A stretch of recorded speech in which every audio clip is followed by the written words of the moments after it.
I'm John Wilson. Welcome to Owned and Operated. Twice a week, we talk about home service businesses, and if you're a home service entrepreneur, then this is going to be the show for you. We talk about our own business in residential plumbing, HVAC, and electric, and we also talk about business models that we just find interesting. Let's get into it. Hey, this episode is sponsored by Service Scalers. So Service Scalers is actually a brand that I've used personally with our companies for a little bit over a year now. They've helped us manage our digital advertising. Frankly, they did a lot better than our last agency. Leads went through the roof and cost per click went way down. Check out Service Scalers if you're a plumbing, HVAC, or electrical home service company. That's what they knock out of the park, and they did a great job for me. Welcome back to Owned and Operated. Today is our second round with Aizik Zimmerman, and today we deep dive into marketing. We talk a little bit about Google. We talk a little bit about paying the Google tax, but we spend most of our time talking about marketing outside of Google and how to own your leads so that you can continue to scale. So check it out. It's a great episode. I know I took a bunch of notes, and it's going to help your business. Thanks for tuning in. I think we could spend a little bit of time on digital, but I really think the bulk of the time would be going towards You know what is an interesting topic too on this that I do have a lot of energy for is how to think about marketing segmentation geographically. I can't speak for every market, but in Chicago is so big. There's so many different neighborhoods and zip codes that we think a lot about, we call them our squares and blocks. So what zip code, which is basically like a 2 by 2 mile square, do we want to play in? And so we look at population, density, age of home, and there are squares that are worth 5 times the other ones. And so we think about from a holistic standpoint, how can we dominate digital in that square? And how can we supplement that with traditional marketing so that we're seen everywhere in that micro community? And that's the stuff that I have crazy energy for. So how do we be at the top of the rankings for that neighborhood on Google, then do partnerships with local restaurants so that they see us online, they see us on takeout bags with their favorite restaurant, and they get a direct mail piece from us. This is all usable. I believe I want to be a student of the game, a student of the home service game, of the plumbing game. And where I want my career here to go is I want to spend all of my time learning from other companies in home services outside and bringing the best to us. So like a puzzle, grab a jigsaw piece from him and her and whoever. What are they the best at? And I know you're very similar to that. I get texts from you all the time. You're always talking to people. You're always pulling inspiration and trying to bring it back to your company. And so my whole thinking on everything brand marketing related has been influenced a lot by, honestly, I went to the service line conference, Pantheon, a month ago, 2 months ago. And that experience alone, really changed my life. I met a lot of these operators who had built these organic businesses to be very large over 5 or 10 years. And the way they think about brand and marketing was very influential on me. And you look at the Tommy Mello and A1 Garage Door, you look at Ken Goodrich and Gettle, and you look at the way they think about building a brand and having that drive everything and how they talk to consumers, how they show up. So for us, we're about to undergo a full expensive rebranding of our company to try and have a look and feel that is elevated in the way we want to be. And then we're going to match that with marketing muscle. And so I think one of the largest, most important departments of our company in the coming years is going to be growth marketing. How do we go neighborhood by neighborhood, identify the best neighborhoods we want to be in? Because it's not just population, it's not just income. My marketing manager and I like to say it's the genetic makeup of that neighborhood. And there's different factors that go into that make individual areas more valuable than others. I have 2 by 2 mile squares that drive 5 times the business for me as entire massive swaths of land because of the makeup of that square. And so if we identify those both in Chicago, other cities, and expand into them, that's where we feel like we can win. And so if we can holistically approach those squares where we know that there's outsized business opportunity, that's what fires me up. And then doubling down on our best neighborhoods. We look at some of these neighborhoods, we already drive 20% of our business. And I look at the amount of homes we go to every year in just that one square. We maybe 15% penetration only. If I look at the amount of homes that are single family owned, and I guess how many plumbing problems they have a year, we still have 5 times the room in this one 2 by 2 mile square. So why wouldn't I send everyone in that square mail every week for a month? Why wouldn't I partner, which we now have done this. We've gone to local restaurants and we've paid them basically a rental fee for the month, given them a ton of stickers, coupons, and now they're pasting them on their takeout orders. We give them a unique referral code and phone number so that we can then pay them per lead for any leads they drive too. How many leads has pizza driven? I don't want to say too much. I don't want to reveal a ton. I will say that this has gone live only 2 weeks I, ago. I So mainly it's just not, want to know if it has driven leads. it has driven leads. It's not, Google's God. It's nowhere near Google, but it Yeah. has driven leads. And I think there's also a massive brand building component to this too.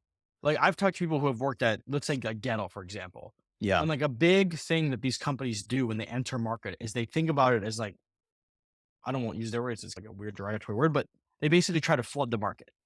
And they do it through radio, they do it through billboards, they do it through direct mail. And it's to build up brand awareness that has a long tail to it. And so when I look at these neighborhoods, how can I be seen by the same person like 5 or 6 times? So when they Yeah. do have a plumbing problem, they think of me. So if I can holistically like achieve the following in a square, I know that it's going to drive leads eventually. If I Yeah. can be number one in Google in that neighborhood, if I can have sent them multiple direct mail pieces, if I can have a sticker on their favorite takeout restaurant, and if I have a door knocker, maybe even walking around in a toilet costume, knocking on the doors, my vans are in the area. Now, if you Yeah. see me constantly, you're going to likely call me when you have a Yeah. plumbing problem. So the way you're thinking about this, your audience segmentation is geographic. Yes. Okay. And the geographic is based on factors of the consumer. Yeah. What's the population? What's the income? What's the age of home? What's the Yeah. mix of owner occupied? Like we want to be in old owner occupied homes with decent incomes. That's the Yeah. magic formula in plumbing. You want to be in 100-year-old, 3 flat owner occupied buildings because they care about where they live. They Yep. need the work done and they have the money to pay for it. And that's where you get like these homes. Like I believe there's literally millions of them in Chicago.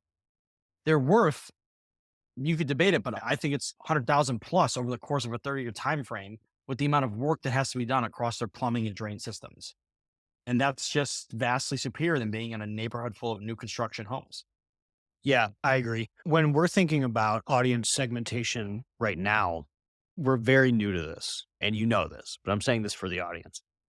We're very new to audience segmentation. We have not done a good job of this historically. So mainly we didn't have the muscle. We didn't have the team. Our marketing team went from 1 VA to we have 11 people right now. And it's about to jump up to 13, like full time. This is their job. They're in our marketing team.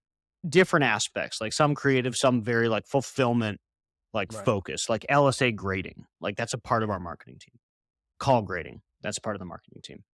We're really honing in on audience segmentation inside our existing lists because over the years, this is one of the advantages of buying companies is our customer list is insane for the size of a company we are. We have literally 100,000 customers. I think I have like 15,000 maybe. Yeah, we have 100,000.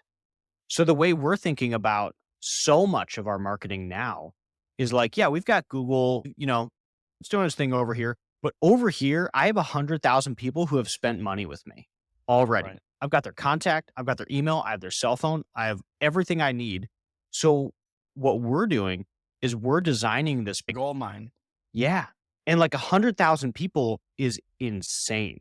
How do you think about that between emails, like cold calls? Yeah, so I'm still like shaping my thoughts on branding and I have a few ideas for how I think about it. Cause like we run radio now, we've done billboards, we've done TV. But what the biggest thing I'm thinking about with how we reach out to these people is how do we talk to them as often as possible that's reasonable? And how do we get in front of them? Because if I'm no longer thinking about the 4.5 million people that live in my metro, like Google's going to take care of that. I'm thinking about the 100,000 people that have already spent money with me. So how do I build an internal sales team to reach out to those people proactively? What does that look like? And 100,000 customers, that's a 15-person call center. And that's For what we're sure. building. I started it 2 or 3 weeks ago, and we're going to hire our fourth one like tomorrow. I think this is a brilliant point. And I think as my company, I've got 1.5 people outbounding now. And I think we need to get to like 10 ASAP too, pushing this. Well, I think so. Rich gave me a lot of thoughts on this, and he said you should reach your whole customer list once a quarter. And if your average outbounder calls 100 people a day, that's 6,000 people a quarter.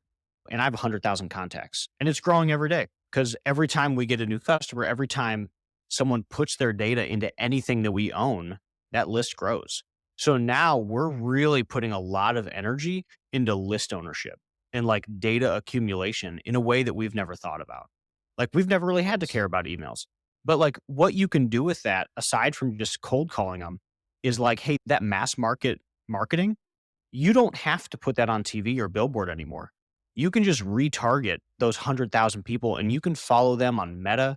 You can follow them on Yeah, YouTube. that's Like you literally don't need to mass market anymore. These are warm leads. These are people that have already spent money with you and you've got enough information to target them and you have enough information to find lookalike customers. So you can go get a data study with your customer list and say, hey, I want these 4 segments of customers. I want the people who have bought a sewer.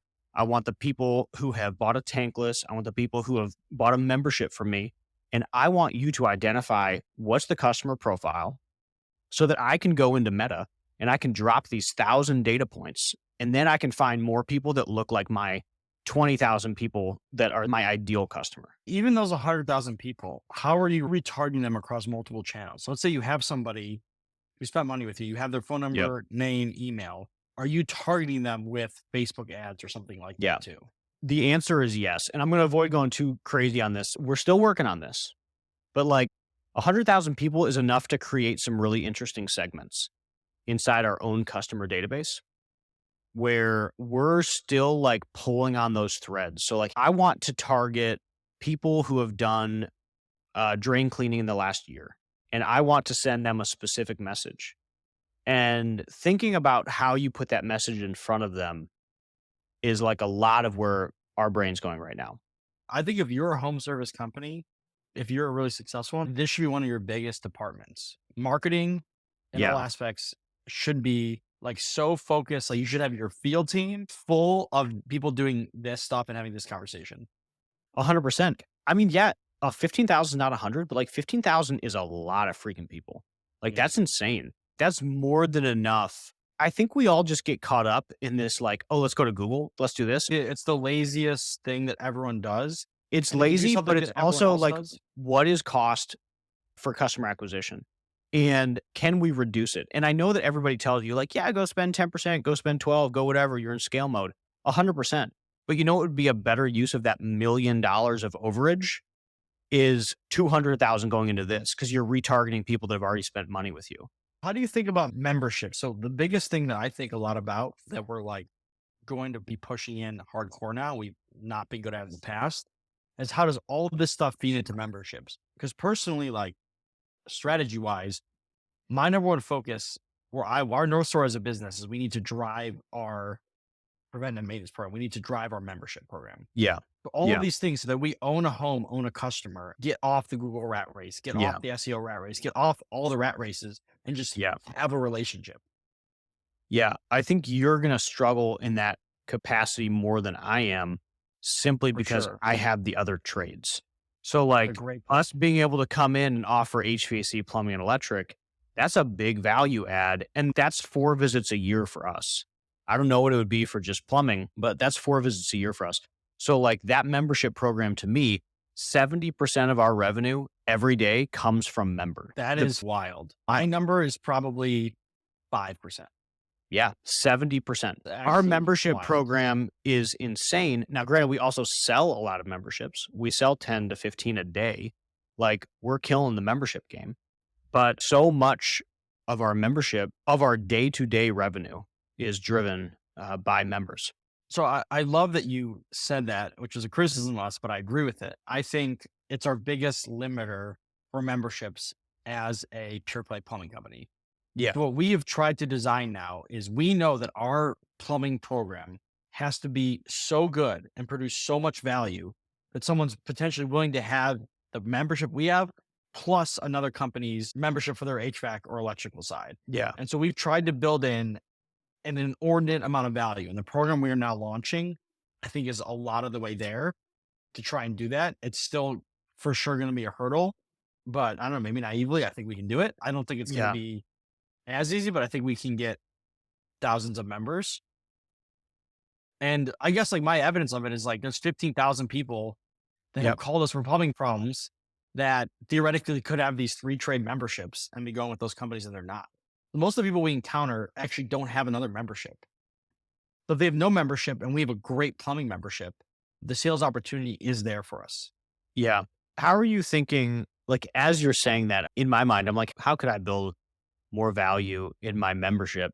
Like, are you thinking about like a free annual drain cleaning? I'm doing that. I am, yeah. Okay. We aren't doing that and we should. Like, that would be really good.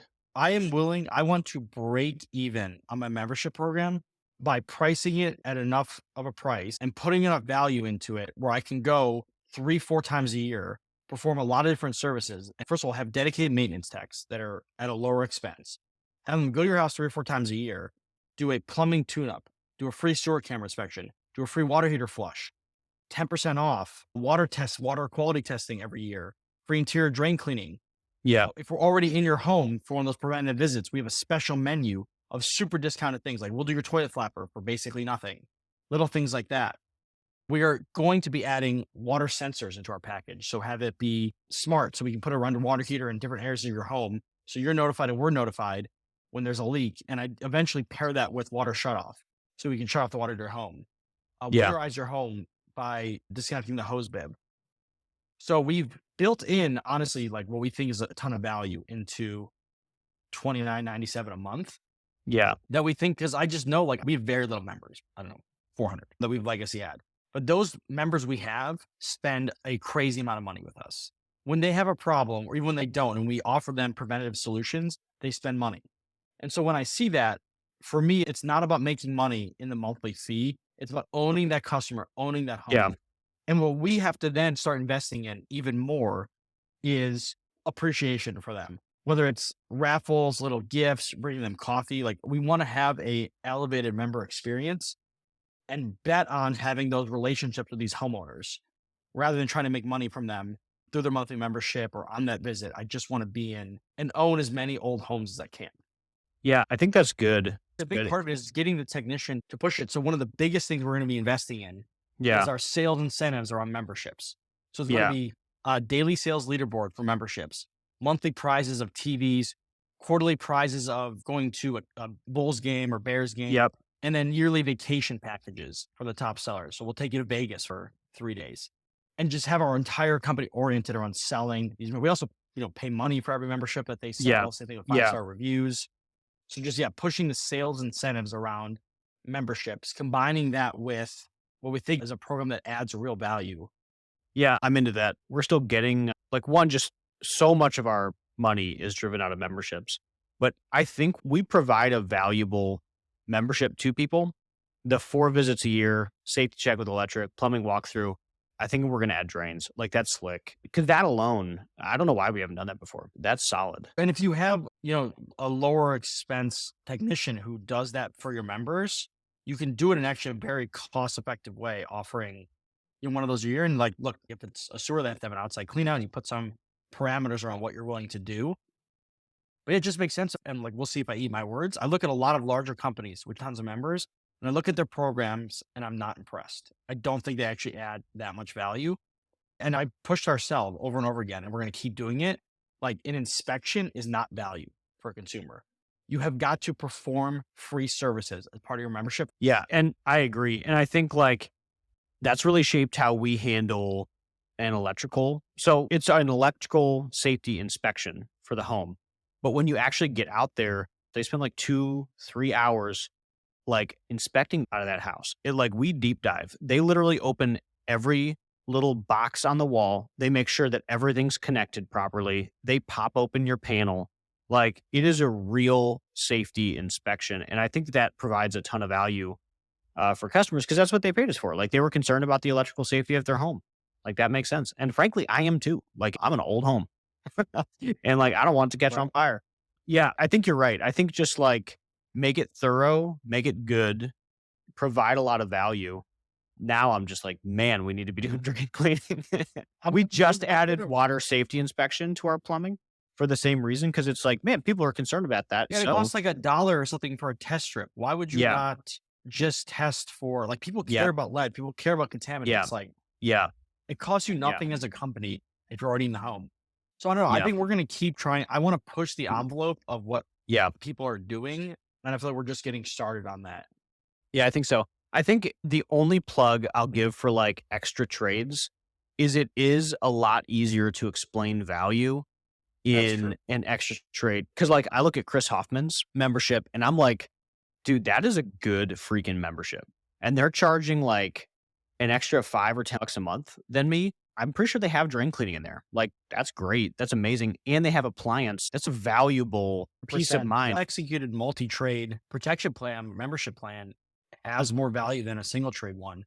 But my single trade one has to go so above and beyond that you Yeah. want to do it and to like a slight detriment to us. Like it's not as efficient for us. Like I have to go further. Yeah, I think you do. But I think the drain cleaning alone, like I value as a homeowner and a plumbing business owner, I value a drain cleaning significantly more than I value like a water heater flush and Exactly. water inspection. So like that's Exactly. huge. And I think that would really add a lot to it. Yeah. You just have to back into like price this stuff into your membership so that you break even. Yeah. How often do you think this is going to happen? What's your text time cost? And Yeah. just try to fill a maintenance tax time with X number of members that just you break even. Yeah. All right. I'm into it. What else are you doing on marketing? I don't know. How else are you thinking about this? You're owning these 2x2 squares. You're doing relationship driven with restaurants to drive promos. I don't know. We're so infinite. Like we have infinite ideas, but not infinite resources yet. So a lot of this stuff, like we're executing at a warm up level and it's going to start getting really good if we can just get a little bit more scale. Like I think our Yeah. fun is going to begin. 2024 is our year. Like we doubled the first year. We got to double one more time. If we can pull that off, we'll have proven the model. We'll have more resources. I can build the marketing team I want. Yeah, I'm just trying to be laser focused on like, what do I need to do to get to 20 million, get to 30 million, have the Yeah. resources to jump into these unique strategies. Because some of these stores, like I would love to have a team of door knockers. I didn't even care if they're selling, just from a brand building standpoint. Like, what if I Yeah. go neighborhood by neighborhood, send out a team of door knockers, pair with restaurants, pair with Yeah. buying lists of homeowners and calling them. Like the reason why people typically do radio and billboards from my conversation with them, like large home service companies, is because it gets all these eyeballs, but it's also expensive. What if Yeah. you take that idea and apply it in a guerrilla way to like Yeah. on the ground? Yeah. I agree. Like our next big hire in marketing is it's a brand manager, is what we're calling it. Tactically, it's a lot of like proactive, like postcards, email, that type of thing. But he has a background in door to door. And we are pumped up about launching door to door with his help. And I think there's a way, the way I'm like thinking about all this is like, what happens when there's no search, right? Like, what happens when the Google text stops working for whatever reason? If plumbing's slow, if it's seasonal, I don't know, but like, that's going to happen. And how do you handle it? So, like, how do you stagger your communications? Like, do they get a postcard one week, then you trail them around on Meta on the next week, then they get an email the next week and then SMS the next week. And then do they get a door knocker on Yes, that yes, specific yes. home to increase close rate because they've already been introduced to your brand 4 times? Yes. Or So like, for how do me, you it's follow that up with the ISR team? And like, how do you warm up the close? yeah, I'm obsessed with this frequency of touches. And again, like, Yeah. we're not on it yet, but I'm obsessed with that idea. I think it's the way to go. But I think it has to pair with your brand has to be where you want it to be. Your logo, your color scheme, your website, your trucks. When you draw people in, your Google reviews, the pictures you have, like your face online, which Yeah. is something like we suck at. Like our website's disgusting. Our pictures are disgusting. All of this sucks, which is why we're doing a rebranding. You've got to nail that part. And if you nail that part, like who wants to have a bunch of door knockers knocking neighborhoods? Like that's so much harder than Yeah. just like paying for Google PPC. or like Angie's List or something like that. And it's like, I think that this is where the rubber meets the road is like, how do you fully own and fully control your marketing in a way that no one else is thinking about doing? And if they are thinking about doing, they don't have the resources to do it. I'm equally obsessed. Yeah. And I think I just daydream if I can just get a little bit bigger and have the muscle to pull off more of my stuff. Because the limiting factor, like the stuff that I am obsessed with, is actually not expensive. It's actually more of like not expensive on like a marginal basis. It's just like the manpower. Totally. So like if you've got the business to support this like almost like little SWAT team of guerrilla Yeah. marketers. They can go neighborhood by neighborhood, Yeah. parachute in. But if you can even like digitally make yourself visible and known in the Yeah. community, pair Yep. that with parachuting in a guerrilla team of marketers, do restaurants, door knocking, direct mail, all that stuff. I don't know. I feel like that's what will work.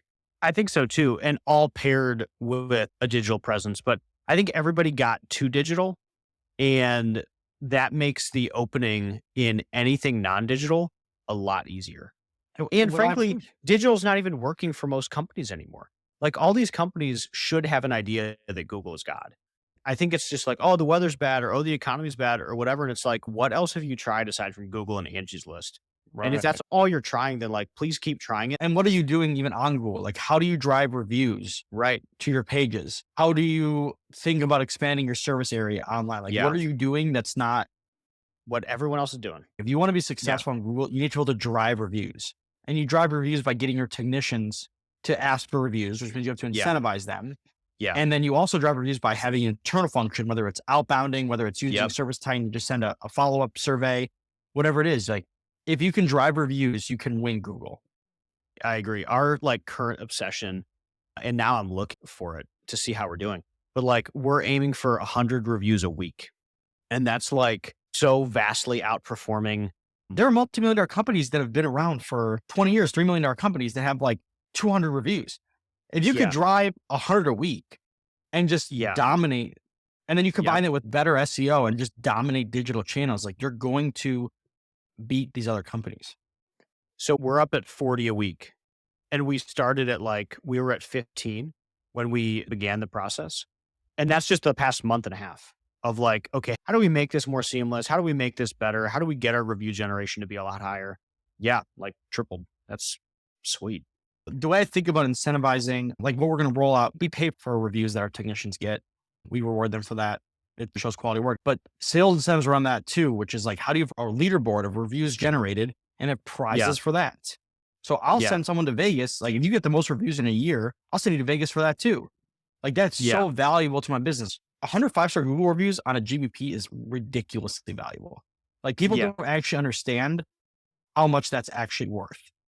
No, they don't. And I think how that affects LSA, how that affects SEO, how that affects map pack. Yeah, they don't get it. They really just don't. You're not getting like leads from Google. that's the game. Probably because you're probably not driving reviews, Right. and you probably aren't in the right areas geographically. That's why you're not getting leads. But man, I feel like we covered marketing. Like we covered it as far as we can get without our competitors listening and doing something about it. How about you leave us with a little nugget? Leave us with something here. I think just think about digital as locations, everything. And it's no different than the physical world.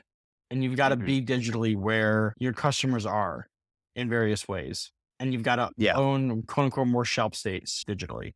And then if you think about it like that, there's like a lot of different things you can do. But I think, just pushing the envelope. Like you just said, you want to generate 100 reviews a week. If you're a company with only 200 reviews, like you're going to get gobbled up in the rankings. And like, yes, generating reviews, the bigger you are, obviously the more reviews you generate. You do have the benefit of that. But like, if you're smaller, you could try harder on each call to get those reviews too. Yeah. Like just try harder. Your technician should do an all out sales pitch. You should follow up nonstop to get those reviews. You see, that makes a huge difference. Huge difference. Yeah. No, you're absolutely right. Man, this was awesome. Thanks for coming on. Thanks for diving into marketing. I love the way you look at it. It's refreshing, it's interesting, and it's fun versus everybody else just putting quarters into Google, waiting for dimes. Thanks for coming on. If people want to tag along and see what you're up to, is there any way for them to get a hold of you? I'm on Twitter, Aizik spelled AIZIK. I'm on LinkedIn. You could DM me. I don't use social media that much, but feel free to reach out. Sweet. All right, man. Thanks for coming on. This was a great time. I know that everyone's going to get a lot of value out of this. Thanks for tuning in to Owned and Operated, the podcast for home service entrepreneurs. If you enjoyed today's episode, please hit the like button and subscribe to the podcast. If you have any questions or topics you'd like us to cover, feel free to reach out. You can find me on Twitter at @WilsonCompanies. I'll see you next time.